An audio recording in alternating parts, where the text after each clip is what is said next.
Assalamualaikum warahmatullahi wabarakatuh. Waalaikumsalam warahmatullahi wabarakatuh. Apa kabarnya, Nak? Baik. Semuanya sehat? Sehat.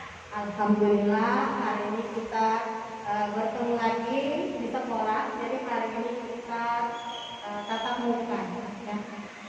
Sebelum pelajaran kita mulai, kita berdoa dulu, Nak.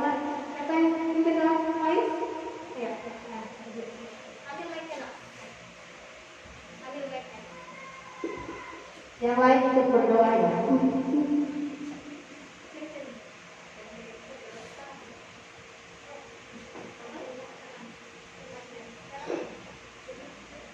Ya, kita berdoa sama-sama ya.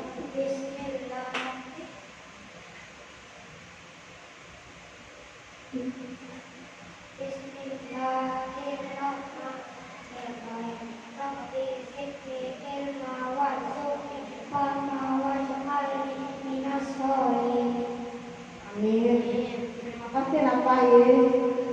Nah, kita lanjutkan lah ya. Seperti biasa, kita di awal pagi kita menyanyikan dulu salah satu lagu nasional untuk memupuk rasa cinta tanah air kita. Kita nyanyi sama-sama ya. Ya, boleh berdiri. Ya, berdiri yuk. Ya, berdiri yuk.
Ciri-ciri puisi.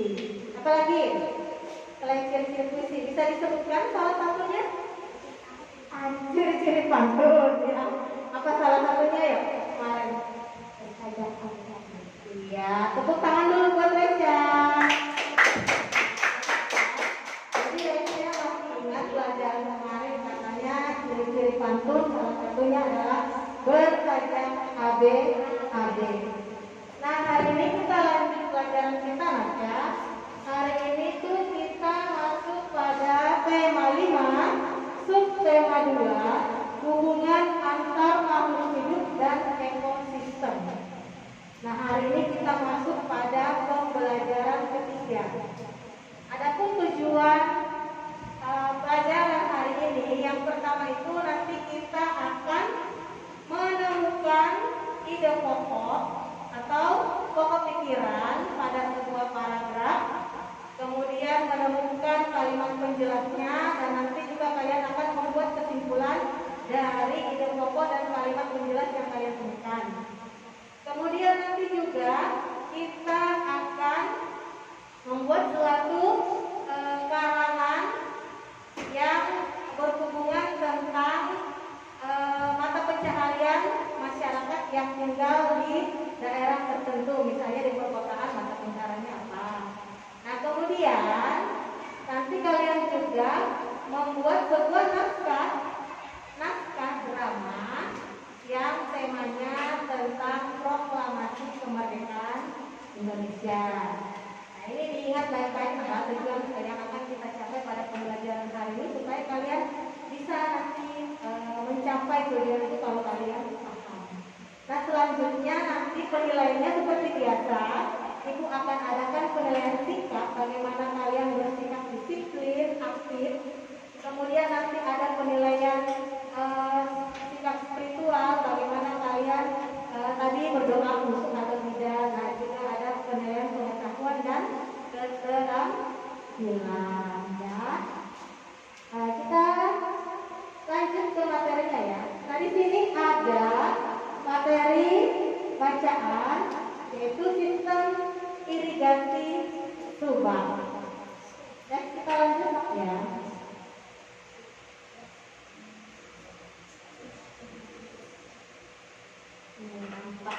Siapa yang mau baca paragraf pertama?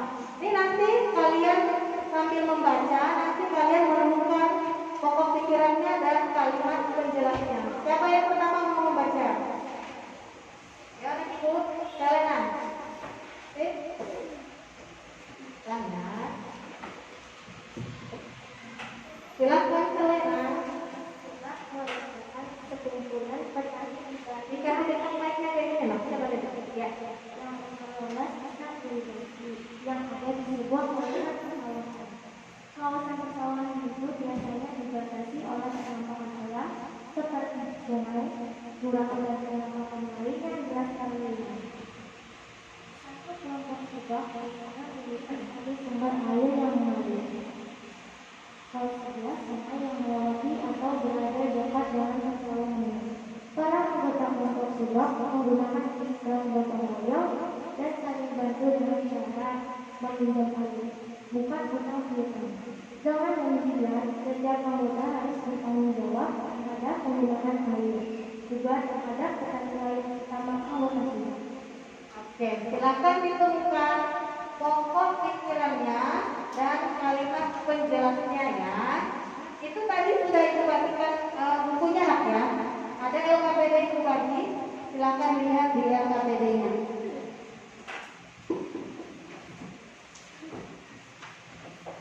Ini untuk paragraf 1 ya. Kita nanti cuma dapat sampai paragraf 3. Sudah bisa menemukan? Tinggal di ini ya.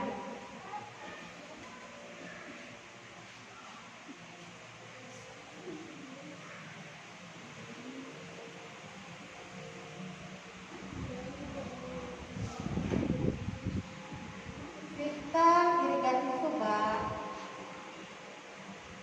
dipimpin oleh seorang pengatur yang disebut Pak Kapsek atau klan Subang dan seterusnya.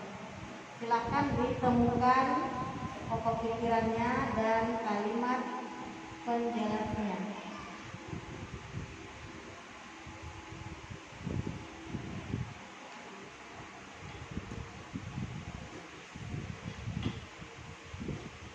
Silakan dibaca. Ini kan mic-nya dulu.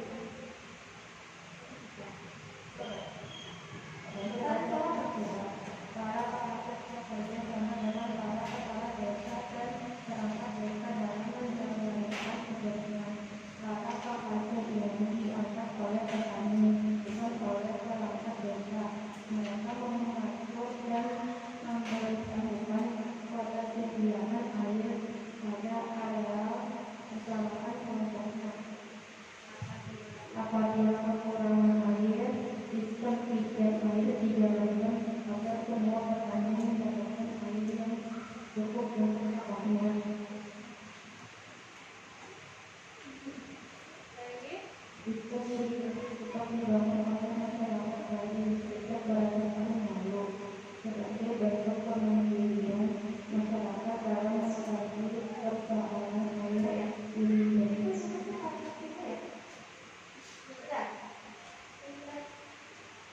Lihat ini ya.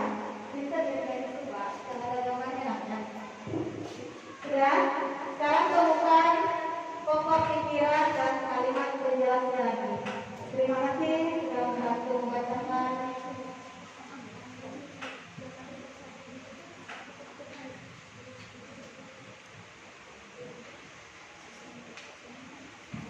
Silakan ditemukan pokok pikiran dan kalimat penjelasnya.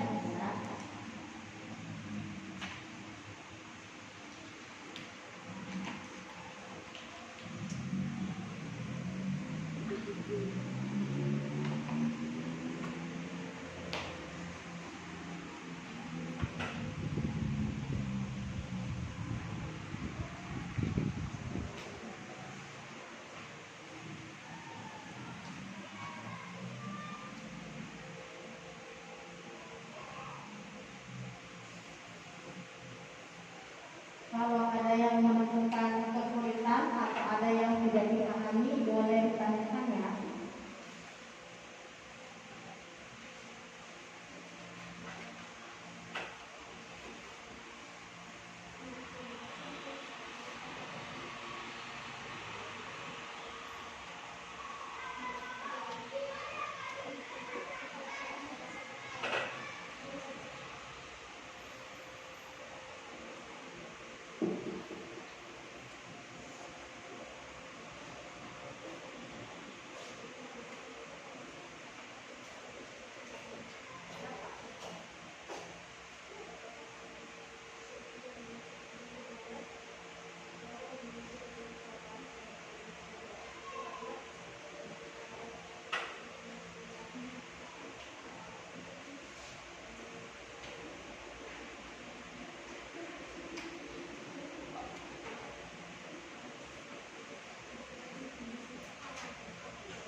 Sudah?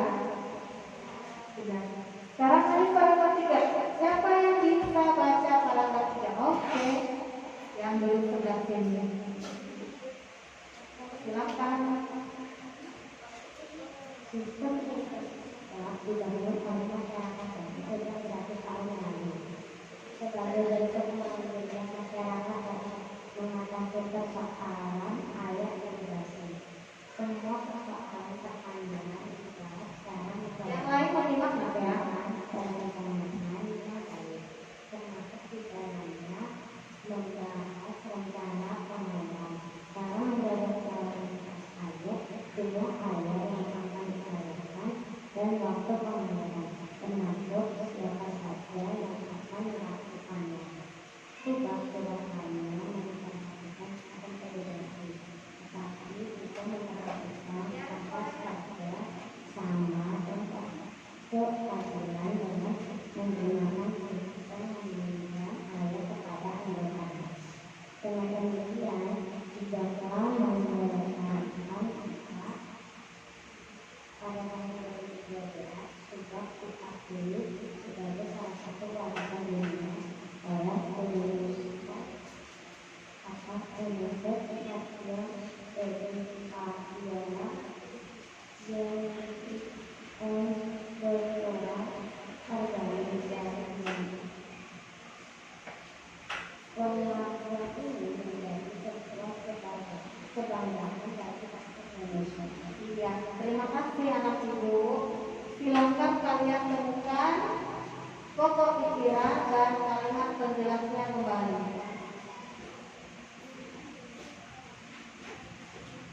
Silakan ditemukan pokok pikiran dan kalimat penjelasnya.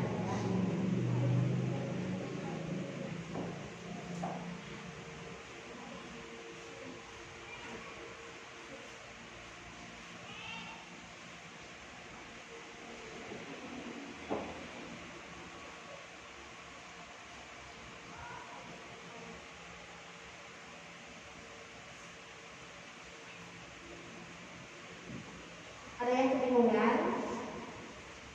Bisa? Kalau bingung bilang Mas ya, kalau ada yang mau ditanyakan tidak dipahami boleh bertanya. Silakan angkat tangan kalau mau bertanya.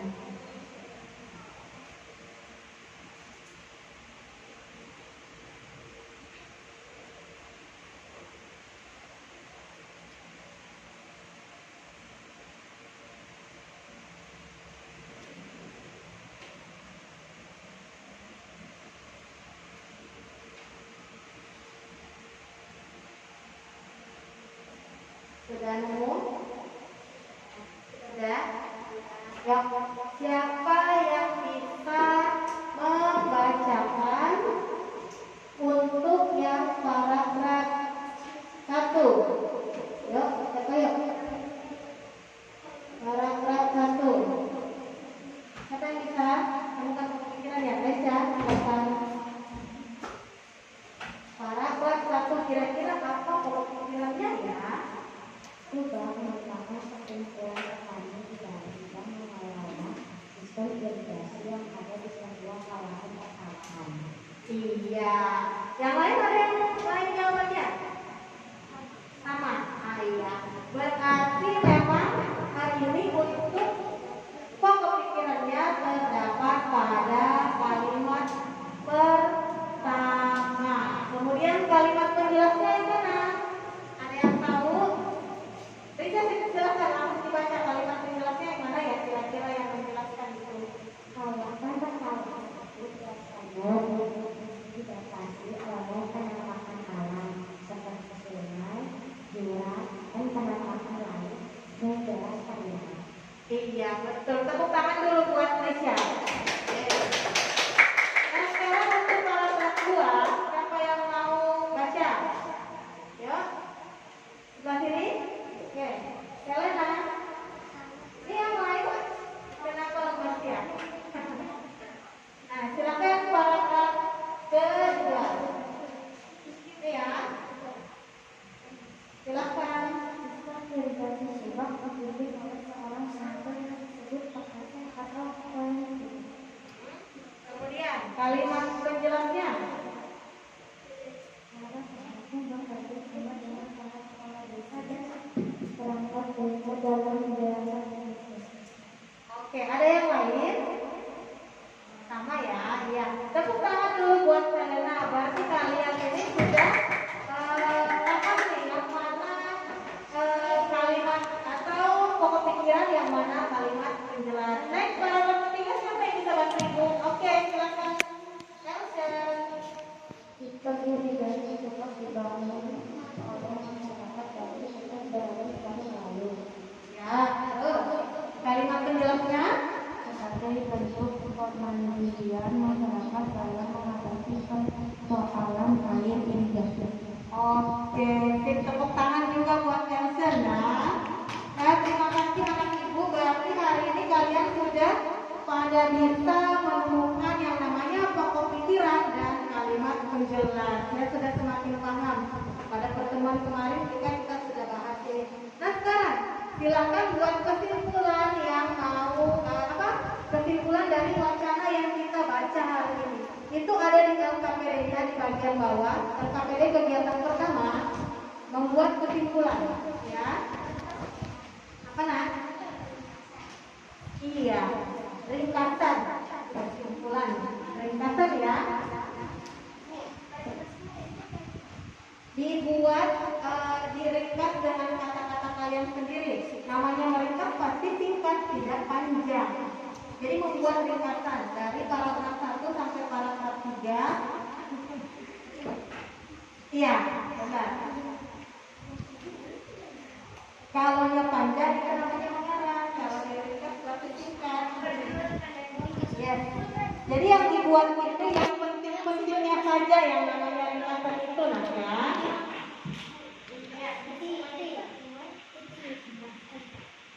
Berarti kamu menyalin namanya kalau jadi tulis panjang pasti menyalin tadi kalau singkatan itu membuat hal-hal pentingnya saja. Silakan ya.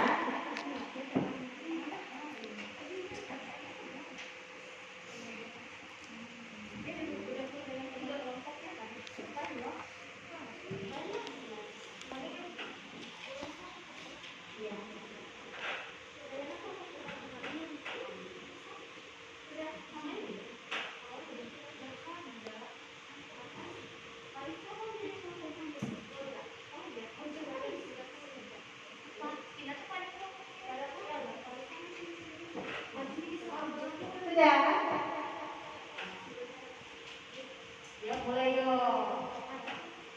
Ditemukan.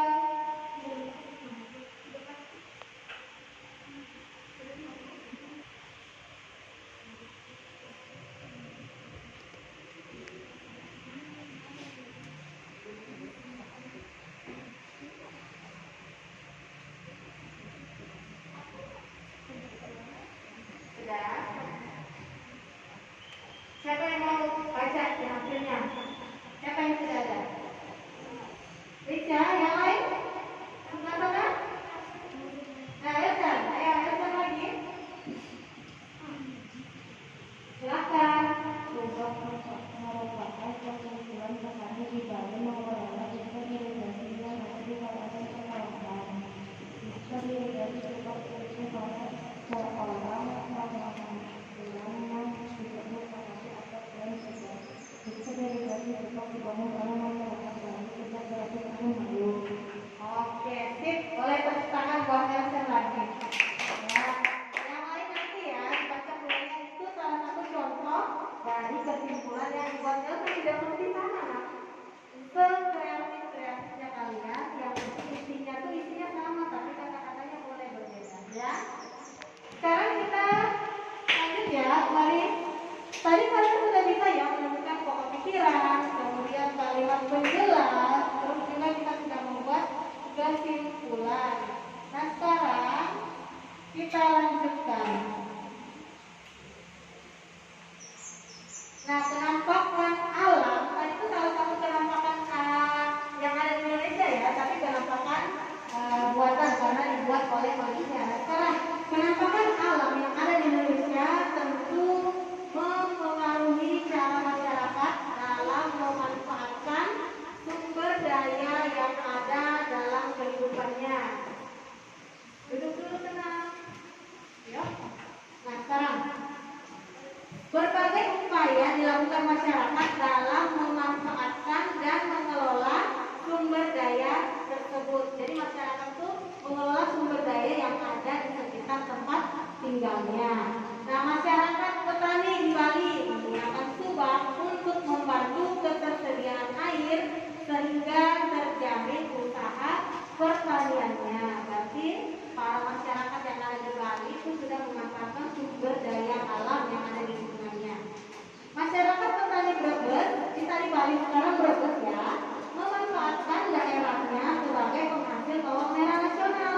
Kenapa jadi di sana sebagai penghasil bawang merah?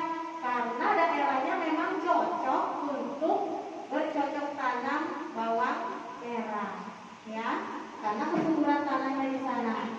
Nah, sekarang masyarakat nelayan di Banyuwangi memanfaatkan hasil ikannya untuk diolah menjadi sarden yang dipasarkan di seluruh Indonesia.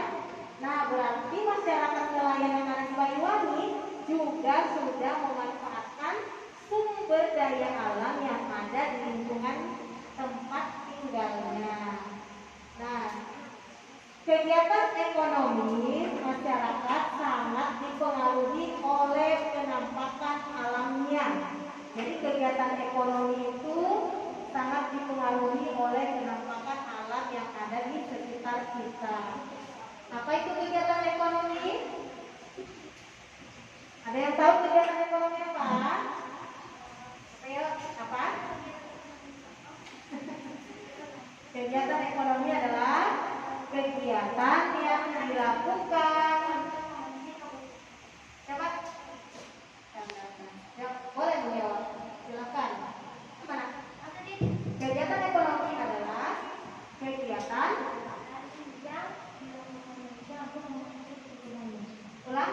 Kegiatan ekonomi adalah kegiatan yang dilakukan Indonesia untuk memenuhi kebutuhan. Iya, tepuk tangan buat Selena. Ingat ya, jadi kegiatan ekonomi itu adalah kegiatan yang dilakukan manusia untuk memenuhi kebutuhan hidupnya. Nah sekarang kita lanjut ke paragraf nih. Siapa yang mau bantu baca ya? Langsung 2 paragraf boleh. Ayo, siapa ya? Sana, yang lain kan? Yang lain. Ayo, lain. Ini di atas.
sama yang tadi dijelaskan bahwa kegiatan ekonomi adalah kegiatan yang dilakukan manusia untuk memenuhi kebutuhan hidupnya.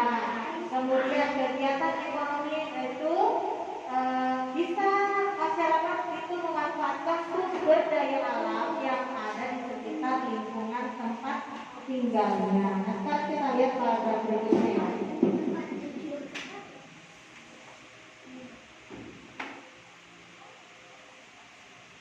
Nah, kegiatan ekonomi di dataran tinggi. Siapa yang mau aku baca lagi?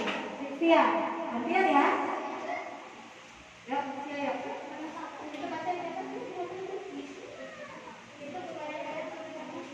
Ya, ada ya. Coba lihat tuh ada gambarnya ya. Kegiatan ekonomi di daratan tinggi. Daratan tinggi merupakan tempat yang nyaman untuk beristirahat, bersawah, hujan dan relatif bersih udaranya. Kegiatan ekonomi yang dilakukan di daratan tinggi misalnya perkebunan teh, pinang, cengkeh, kopi, buah-buahan, dan sayur-sayuran. Selain itu masyarakat. Jadi pada paragraf ini dikatakan bahwa di dataran tinggi itu merupakan tempat yang nyaman. Siapa yang pernah pergi ke daerah pegunungan? Ada yang pernah pergi ke daerah pegunungan? Kalian dari mana? Di daerah mana? Di Banjarmasin atau di mana?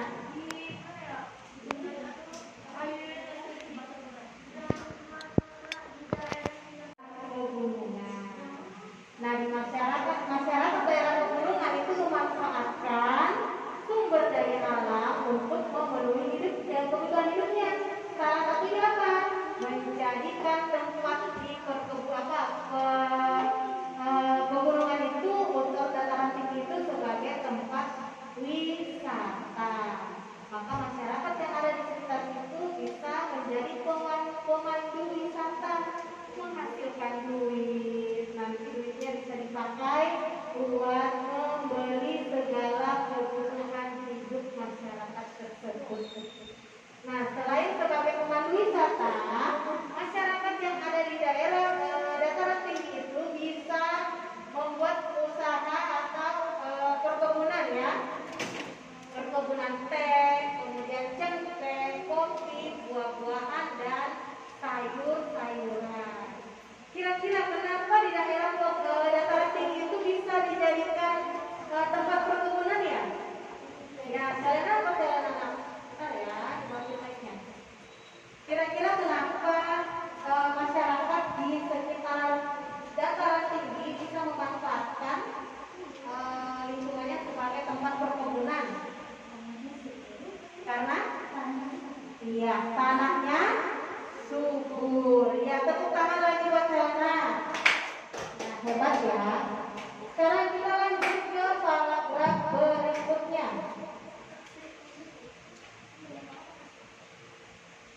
Daerah dataran rendah. Siapa lagi?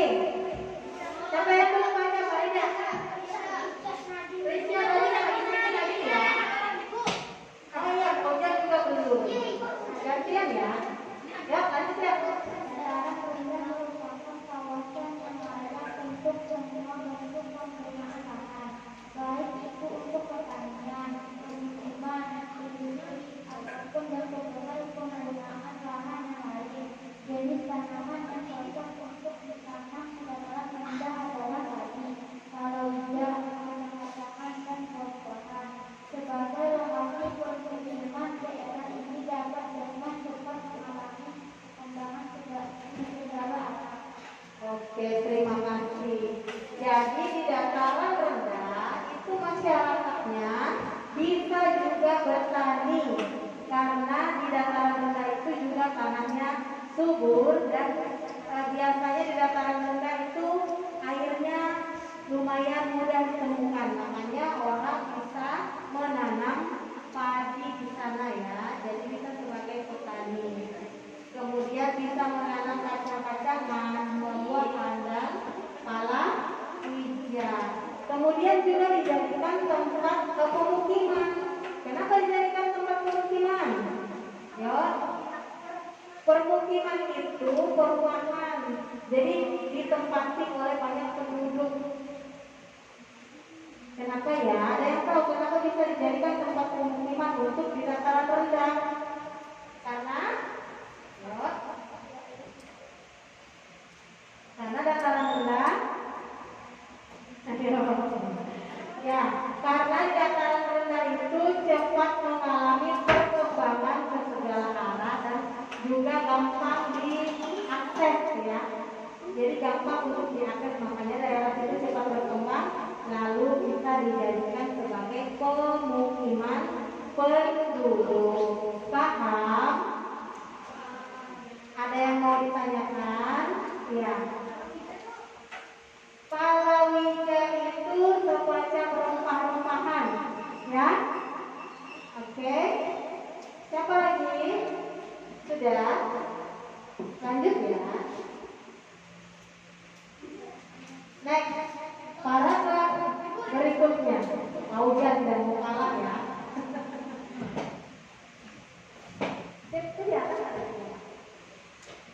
Bapak ya. Kegiatan manusia yang tinggal di daerah pantai erat kaitannya dengan kegiatan perikanan atau kelautan, antara lain menangkap ikan, pembukaan tembak atau budidaya ikan dan udang di daerah Riau, pembuatan tambak untuk menghasilkan garam, budidaya melihara rumput laut. Selain itu, di beberapa wilayah pantai telah difungsikan sebagai objek wisata sehingga membuka peluang pengembangan sektor perikanan dan jasa. Oke, terima kasih Mas Fauzan. Nah, tadi kan banyak kegiatan ekonomi di daerah pantai. Ada yang mau bertanya tentang yang dibacakan tadi Fauzan? Nah, jadi di daerah pantai itu masyarakatnya rata-rata memanfaatkan sumber daya alam. Mereka menjadi nelayan, ya. Jadi menangkap ikan di pantai, kemudian mencari mutiara, kemudian ada juga budidaya rumput laut, ya. Jadi bukan cuma mengambil saja mereka, tapi juga memelihara di daerah itu supaya sumber daya alam itu terus bisa digunakan tidak habis. Jadi kayak rumput laut itu dibudidayakan.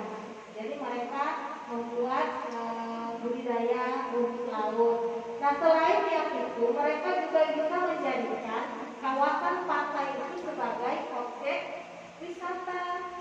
Jadi banyak nih orang yang berkunjung ke pantai. Siapa yang pernah berkunjung ke pantai? Nah, sudah semua ya.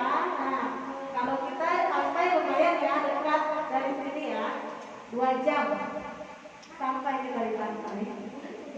2 jam lebih ya. Jadi itu di pantai kalian lihat apa yang ada di pantai? Nakisung. Siapa yang pernah ke Nakisung? Nah, semua pernah ke Nakisung. Belum pernah Nakisung ya? Nah, apa yang kalian lihat di Nakisung itu? Terus apa lagi? Iya. Ada yang jualan. Ada yang jualan. Jualan apa? Apa lagi? Baju-baju ada tulisannya Nakisung. Apa lagi? Ikan asin. Iya, ikan asin. Apa lagi? Apa? Apa itu? Bintang laut ya. Jadi segala kerajinan ya, kerajinan dari kulit-kulit kerang, ada yang gelang-gelang, kalung-kalung yang dari cangkang-cangkang kerang ya dibuat ya. Nah, itu semua bisa menjadi penghasilan masyarakat yang ada di daerah pantai. Paham sampai sini anak ibu? Paham? Ada yang mau ditanyakan? Nah, nanti di LKPD ya, yang kegiatan kedua, kalian bertanya sama teman sebangku tentang mata pencaharian dari masyarakat yang ada di daerah tertentu. Lalu nanti kalian membuat karangan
biasanya.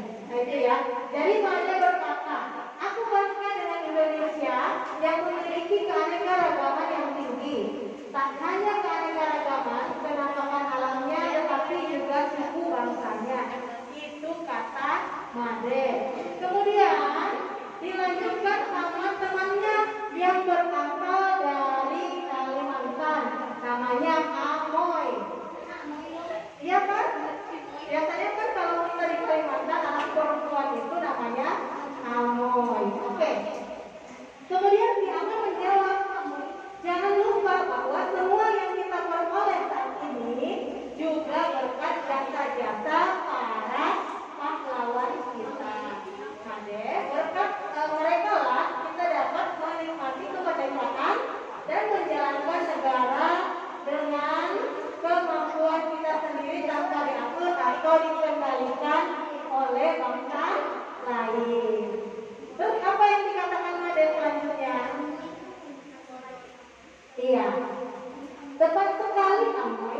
Kemerdekaan adalah hak segala bangsa. Itu yang diperjuangkan para pahlawan kita yang di puncaknya terjadi pada peristiwa proklamasi kemerdekaan Republik Indonesia tanggal berapa? Iya betul, 17 Agustus tahun 1945. Kemudian kata Made lagi, aku jadi ingin lebih banyak tahu tentang peristiwa itu. Kalian mau tahu juga? Hah? Nah kita lanjut ya.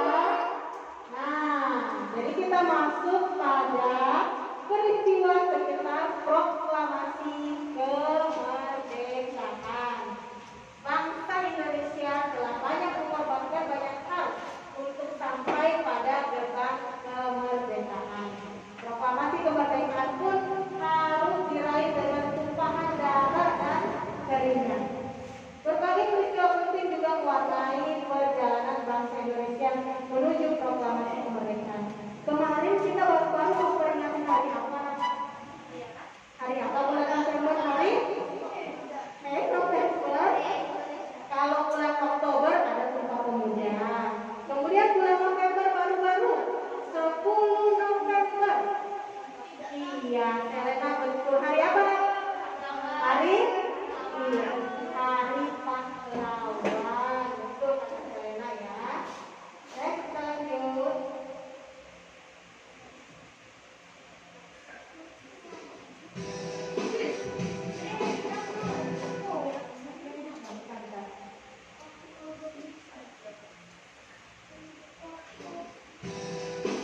Nah ini salah satu contoh drama tentang peristiwa di sekitar proklamasi kemerdekaan.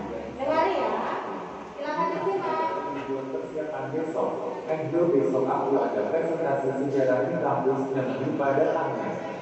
Buat kelihatannya menarik, aku sangat suka.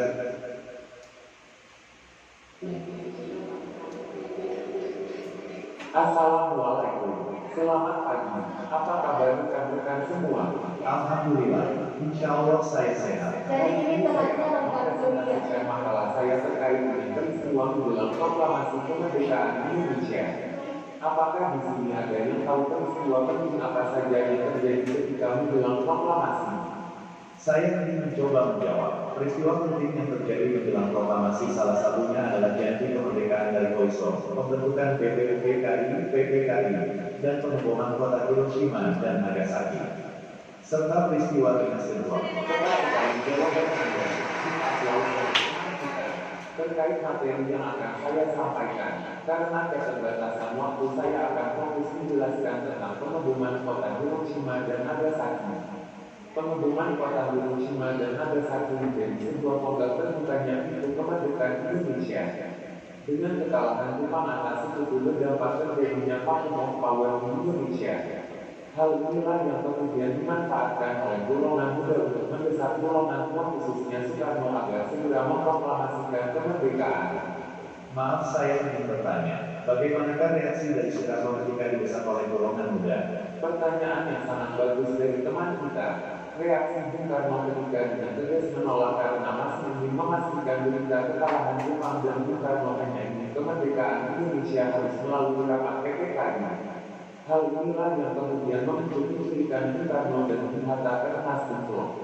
Ternyata menarik sekali belajar sejarah. Terima kasih atas penjelasannya. Kesimpulan dari pembahasan hari ini bahwa dengan hidupnya Hiroshima dan Nagasaki menyebabkan Jepang menyerahkan tanpa syarat kepada sekutu.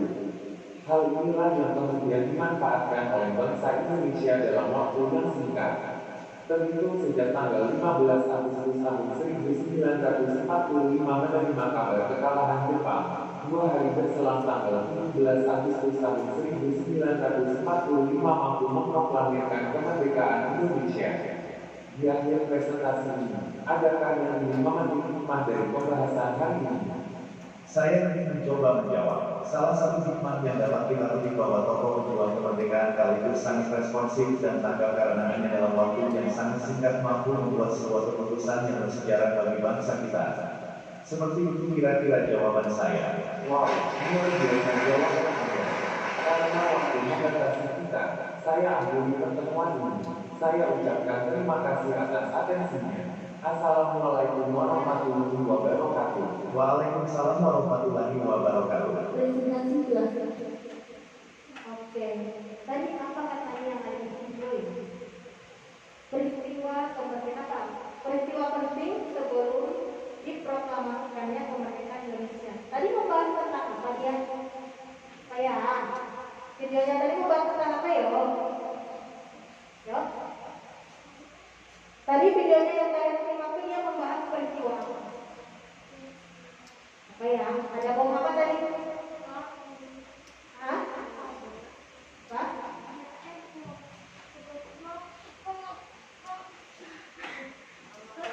Iya. Kalau bom di mana?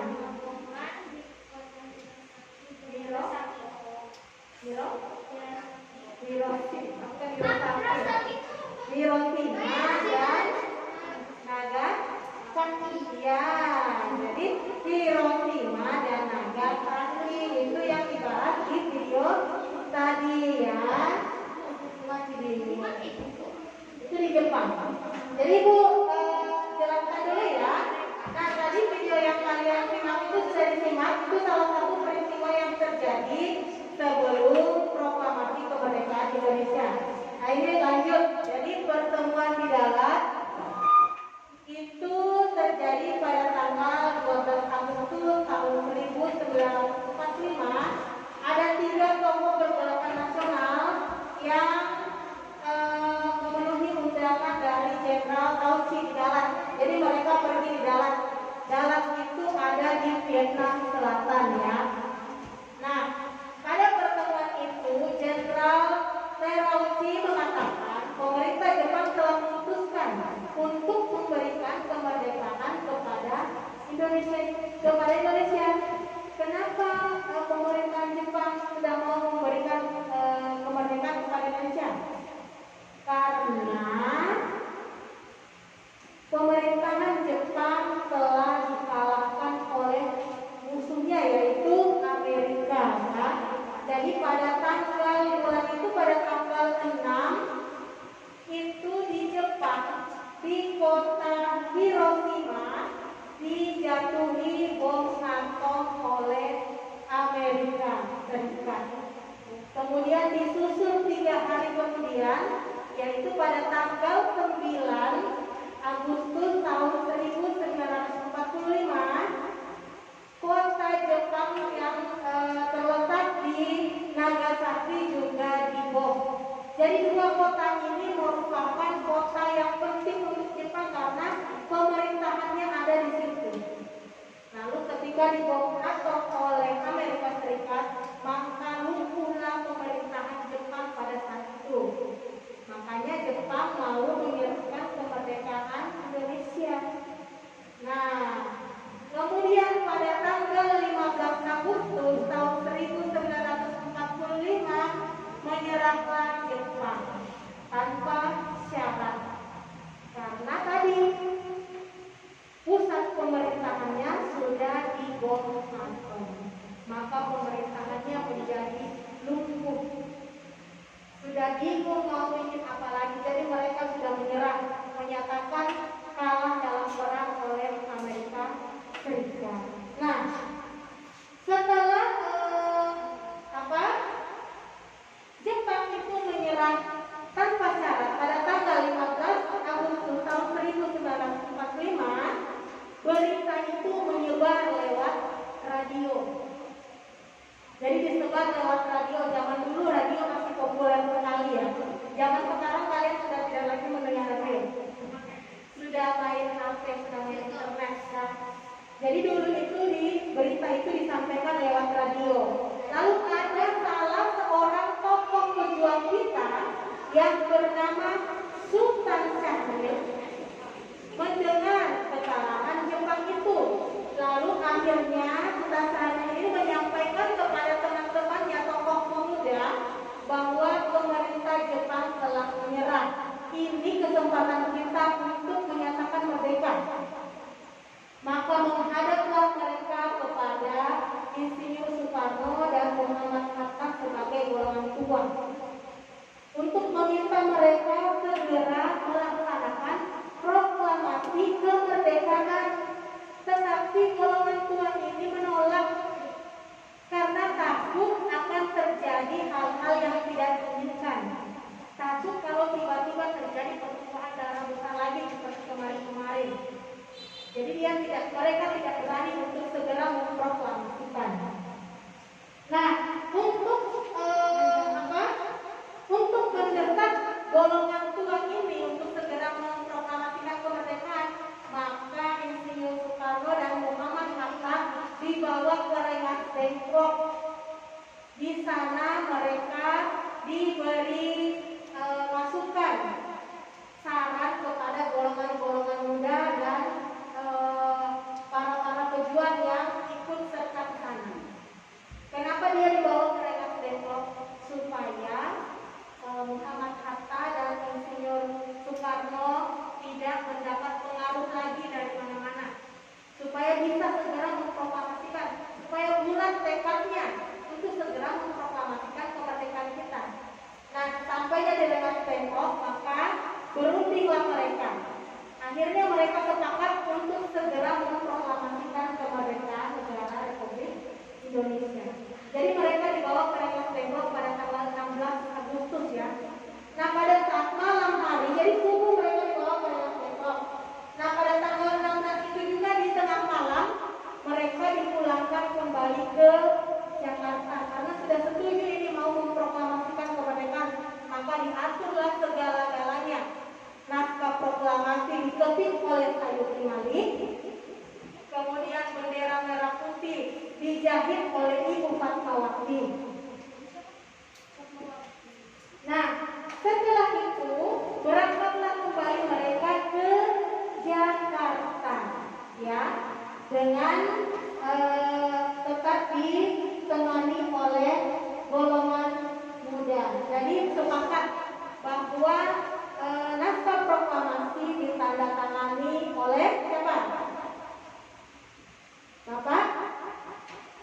Bapak siapa yang ditandatangani? Siapa? Ayo. Jadi di atas namakan bangsa Indonesia ditulis Soekarno Hatta.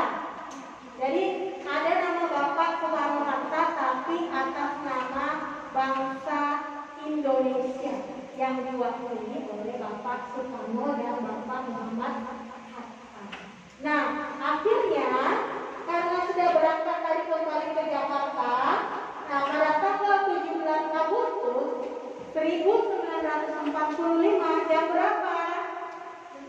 Ya, pukul 10 waktu Indonesia bagian barat di Jalan Kebangsaan Timur nomor 56, maka dikibarkanlah bendera merah putih sebagai bendera negara dan dinyanyikan lagu Indonesia Raya. Siapa penciptanya?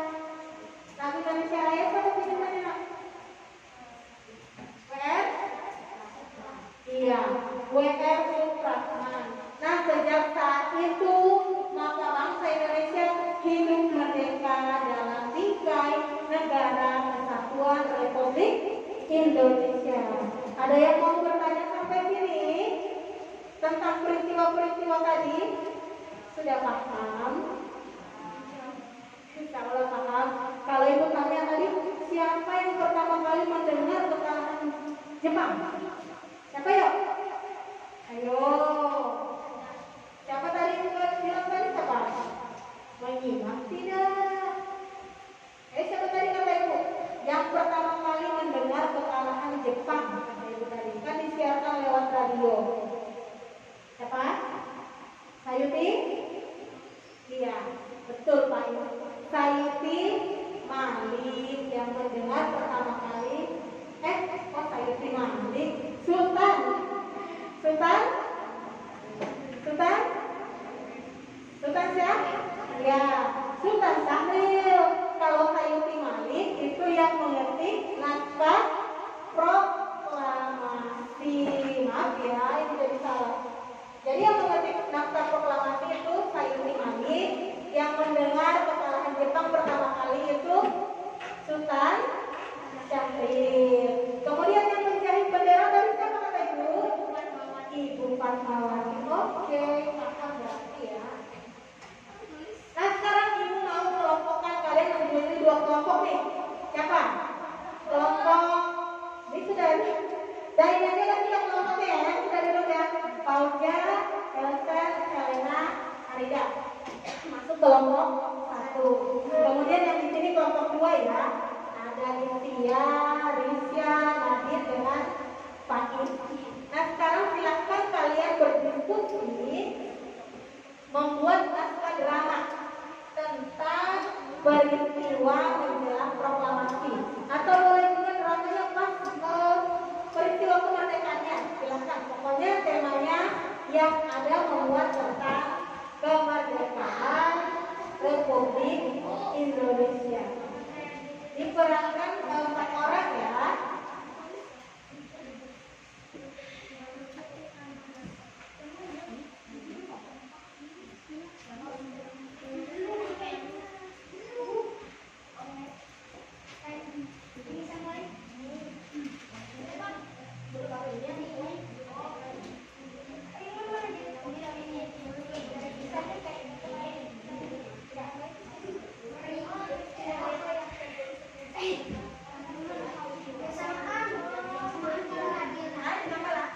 Silakan dikerjakan. Ya. Silakan ya. Silakan ya kerja kelompok ya.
Yang ngomong pegang mic.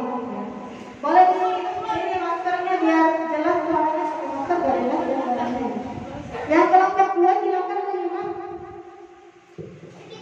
Kelompok 2 silakan menyimak ya. Ayo jangan malu-malu. Harus percaya diri ya. Jangan terlalu ya ngomong. Kalian harus ingat pada Kelompok 2 itu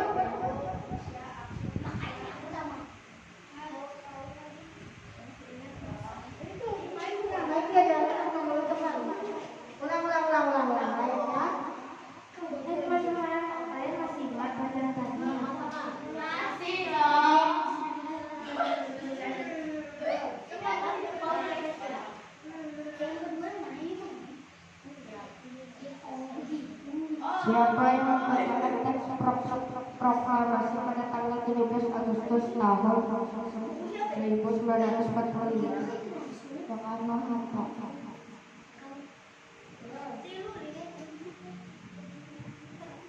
Di mana teks proklamasi dibacakan? Menurut buku yang berbaca teks proklamasi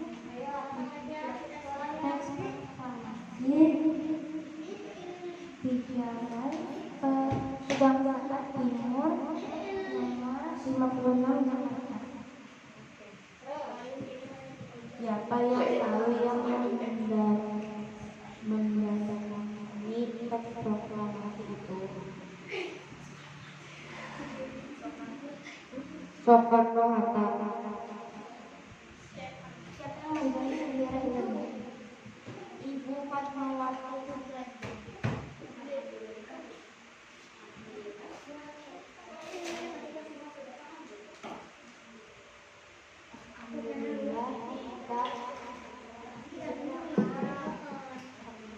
Kita semua sudah paham. oke. Ini kelompok 1 masih malu-malu ya. Padahal bagus kita ditanya jawab tentang pertikalan peristiwa proklamasi kemerdekaan. Tapi karena malu-malu masih nggak apa ya. Next lanjut kelompok 2 ya. Aja ya. Ya, kayak tadi ya.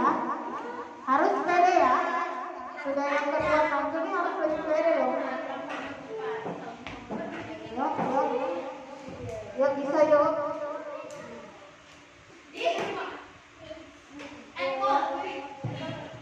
Mau siapa yang duluan?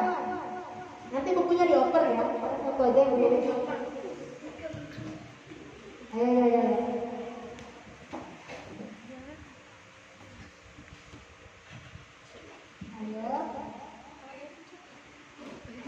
Ya, kamu tahu nggak sebelum proklamasi Indonesia ada perjanjian apa? Ya, aku tahu dia mau tahu kan. Tapi juga ada loh golongan tua dan golongan muda.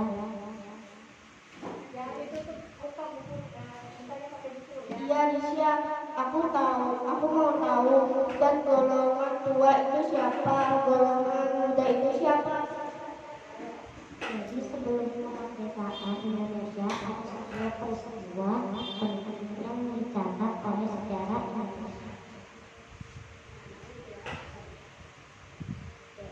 yaitu peristiwa Rengas Dengklok. Dan golongan tua itu adalah Insinyur Soekarno dan Dr. Andes Mohatta, Dr. Rajiman Legio Dimitrana. Golongan muda adalah Oyen Saleh, Sultan Syahrir, Rifana, Armansyah, Subadio, Darwis, Adam Malik, Cindy. Dan golongan muda dipimpin oleh Oyen Saleh.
Kemudian next, untuk selanjutnya, tugas selanjutnya yang ada di KTP kalian halaman terakhir. Sudah pada dijawab? Yang soal-soal ya?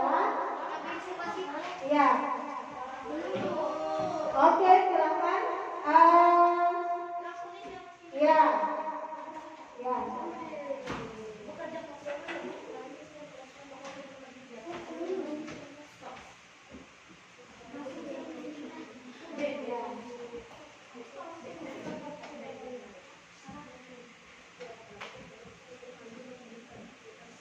Sudah selesai? Oke. Nah, untuk pelajaran hari ini sudah selesai sampai di sini. Ada yang mau bertanya? Ada yang mau bertanya tentang pelajaran kita hari ini yang belum dipahami? Tidak. Nah, sekarang apa kesimpulan hari ini? Kita belajar apa saja dari yang pertama?